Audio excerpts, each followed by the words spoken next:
Celetukan Gus Dur jadi kenyataan. Amin Rais jadi gelandangan politik dan HRS masuk sel dan FPI bubar. Ngapain dendam Mama Amin? Artinya Gus Dur sudah melupakan itu, sudah memaafkan. Maafkan, lupa sih enggak. Nah, pernahkah setelah peristiwa ini Amin Rais datang ke Anda untuk meminta maaf? Enggak ada. Mereka merasa dirinya benar, ya sudah.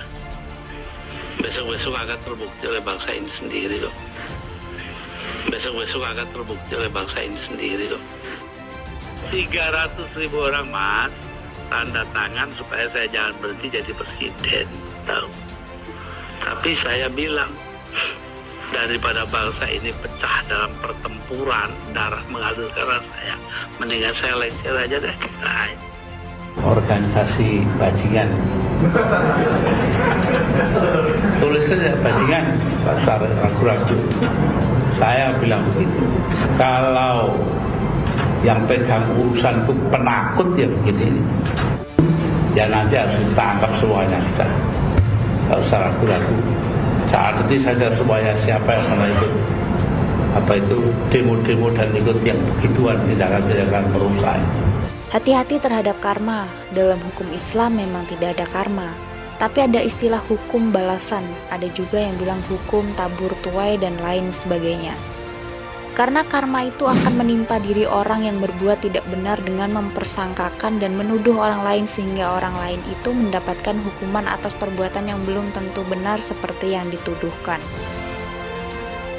Seperti halnya Pak Ahok yang disangkakan menistakan agama. Padahal dalam ceramah beliau, itu ada niatan baik yang digunakan untuk mengedukasi warga agar jangan mau dibodohi dalam memimpin pejabat pemerintah dengan dalil-dalil tertentu. Itu saja, tidak lebih. Namun diplesetkan hingga demo berjilid-jilid dan sukses menggiring opini hingga menjadi pembenaran dan mempengaruhi proses hukum. Sehingga hukum taat kepada pendemo dan menjatuhkan hukuman sesuai dengan permintaan pendemo. Padahal di balik pesan Ahok itu sangat jelas bisa kita tangkap dengan akal sehat yang waras. Jangan mau dibodohi oknum-oknum yang mengatasnamakan agama. Dan faktanya memang benar banyak oknum yang selalu membawa-bawa agama untuk melancarkan aksi jahatnya. Tidak mau mensolatkan jenazah pendukung lawan politik lah, padahal sama-sama muslim. Ngeri bukan? Kalau agama sudah disalahgunakan untuk kepentingan yang menguntungkan pribadi suatu kelompok, analoginya bisa seperti ini. Jangan mau dibodohi gubernur seiman, karena seiman aja belum tentu bisa jadi pemimpin. Nah, itu versi dibodohi orang yang mengatasnamakan agama. Selain jangan mau dibodohi dengan pemimpin yang selalu menggunakan agama, kalian juga jangan mau dibodohi sama pemimpin yang gak becus kerja. Jangan mau dibodohi sama program-program yang tidak masuk logika. Misal, jangan mau dibodohi sama program yang gak masuk akal seperti rumah tanpa DP untuk masyarakat menengah ke bawah. Jangan mau dibodohi dengan program dimodalin, dikasih tempat, dicariin pembeli. Karena itu program bener-bener gak masuk akal. Itu cuma analogi ya. Lalu bagaimana akhirnya orang-orang yang sudah menzalimi Ahok? Satu persatu pelaku utama demo besar-besaran dan berjilid-jilid itu mendapatkan karma setimpal. Bahkan ada yang lebih dari apa yang dia perbuat. Mereka mendapatkan karmanya masing-masing tanpa campur tangan Ahok, melainkan ulah mereka sendiri. Siapa saja di antara mereka yang sudah mendapatkan karma dari Ahok? 1. Buniani yang sudah memplesetkan. 2. John Ruh Ginting yang juga ikut menyebabkan dan menjadi provokator. 3. Habib Rizik penggerak demo. 4. FPI yang sekarang sudah dibubarkan. 5. Bahar Smith yang sekarang masih dipenjara karena kasus penganiayaan. 6. Admin-admin akun MCA Saracen yang juga masuk penjara karena postingan hoaxnya. Mustafa Nahrawadya, Zumi Zola, dan banyak lagi. Aku sebut segitu aja ya, karena tema cerita kali ini bukan membahas orang-orang yang sudah menzalimi Ahok. Sebenarnya masih banyak lagi. Nah, cerita sejarah juga berputar untuk mengembalikan atau membalikan fakta karma yang telah diperbuat oleh seseorang atau berbagai orang di masa lalu dan mendapatkan bagian karma di masa sekarang. Contoh konkretnya juga pada diri Amin Rais. Kenal kan Amin Rais? Wah, entah kenapa beberapa waktu terakhir ini saya banyak mengulas manusia yang satu ini. Padahal melihat usianya tidaklah pantas kita mengungkapkan lagi buah dari karma yang dia perbuat. Namun untuk memuaskan publik, maka tidak salah agar belang Amin Rais ini terungkap dan rakyat Indonesia tidak termakan. Apalagi terhasut dari provokasi-provokasi dia ini, khususnya pada pemerintahan Jokowi. Jadi ceritanya seperti ini. Kisah yang membuat Amin Rais mungkin terkena karma celetukan almarhum Gus Dur kala dia harus menerima pil pahit digulingkan oleh Amin Rais kala itu. Pada suatu ketika, seperti ramai diperbincangkan banyak orang, Gus Dur pernah menceletukan hal yang sangat menyentuh hati. Kata beliau, preman-preman itu akan menjadi gelandangan politik seumur hidupnya. Celetukan itu diucapkan oleh Gus Dur tatkala Amin Rais memimpin sidang istimewa di MPR. Sidang itu akhirnya melengsarkan Gus Dur dari kursi presiden. Gus Dur ingin berkata, "Duhai Amin, engkau yang memulai, engkau pula yang mengakhiri." Apakah celetukan Gus Dur itu ditunjukkan untuk Amin Rais? Saya sih setuju kalau celetukan Gus Dur itu ditunjukkan kepada Amin Rais. Mengapa? Melihat konteks percaturan politik saat itu, menilik Amin Rais yang mempelopori barisan pelengser Gus Dur, bolehlah disebut Amin terikut dalam preman politik itu. Miris bukan? Keluarganya sendiri sudah geleng-geleng dengan tingkah laku Amin Rais, apalagi kita. Ucapan yang dilansir dari Tempo ini membuktikan kalau Amin Rais bukan hanya tukang provokasi, melainkan juga orang munafik. Amin Rais lebih cocok menyandang gelar Bapak Provokator. Sayalah orang pertama yang akan mempertahankan Gus Dur sebagai presiden sampai 2004, ujar Amin Rais yang dilansir Tempo.co. Faktanya, benarkah demikian? Ternyata tidak. Bukan Amin Rais namanya jikalau sepi dari kontroversi. Tiap-tiap hari bagi Amin Rais mesti bertabur kontroversi. Tanggal 23 Juli 2001, setelah sebulan wirawiri seusai menyatakan akan mengawal Gus Dur hingga 2004, Amin akhirnya mengatakan, "Insya Allah, besok kita akan punya presiden baru." Gila bukan? Amin Rais itu seperti makelar politik, siapa saja pemimpinnya di pertengahan jabatan ia selalu menjadi duri dan mencari mangsa baru untuk dibenturkan dengan pemimpin yang sah pada saat itu.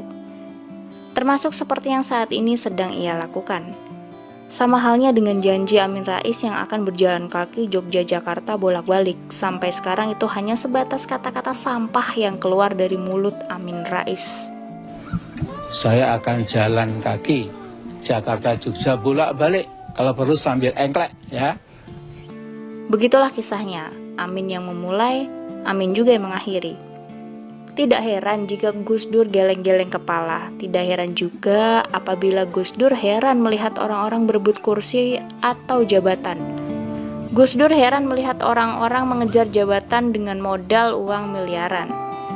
Saya jadi presiden tidak membawa modal apa-apa, hanya modal dengkul. Itu pun dengkulnya Amin Rais, kata Gus Dur yang saya kutip dari islami.co. Apakah Gus Dur sewot? Di luar tidak. Saya percaya di dalam hati juga tidak. Beliau melenggang dengan celana pendek dan kaos abu-abu meninggalkan istana negara. Beliau hanya melambaikan tangan, tidak ada orasi pemicu semangat, sungguh pun pendukung rela mati demi beliau. Tidak ada jabatan di dunia ini yang harus dipertahankan mati-matian, apalagi sampai menumpahkan darah orang Indonesia, kata Gus Dur yang saya nukil dari nu.or.id. Beliau legowo, beliau biasa-biasa saja. Tidak kolokan, tidak mengamuk, alih-alih mengajak para pendukung marah berjamaah, Gus Dur malah menunjukkan kesantunan dan kearifan berpolitik. Hubungan beliau dengan Amin Rais yang memiutangkan dengkul pun tidak renggang. Bisa jadi entah benar entah tidak, beliau meluncurkan celetukan profetik yang tenar hingga sekarang, gelandangan politik, bisa jadi begitu. Profetik ya lantaran celetukan itu mengandung ramalan dan karma, hasilnya sebagaimana beberapa soloroh profetik Gus Dur lainnya terbukti menjadi kenyataan. Tanggal 11 Februari 2020, Amin Rais tergusur dari partai yang dia dirikan. Amin terdepak dari Partai Amanat Nasional alias PAN, partai yang ia besarkan. Oh, itu belum seberapa. Beliau digusur oleh anak buah yang belajar politik darinya. Beliau didepak oleh besannya sendiri, Zulkifli Hasan. Sakitnya tuh di sini, di hati Amin Rais.